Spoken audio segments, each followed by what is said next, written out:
சிறுக சிறுக சேர்த்து அதுக்காக நிறைய கஷ்டங்கள் பட்டு அதுக்காக நிறைய விமர்சனங்களையும் தாண்டி பரவாயில்ல நம்ம ஜெயிக்கிறோன்னு ஃபேஸ் பண்ணி கடைசியாக ஜெயிச்சு இன்னைக்கு நின்று இருக்கோம்.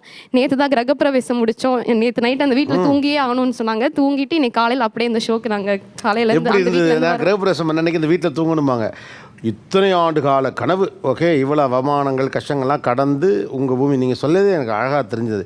கீழே பூமியிலேருந்து வானம் வரைக்கும் நம்மோட்டு தான் அப்படிங்கிற அந்த ஃபீல் இருக்குல்ல.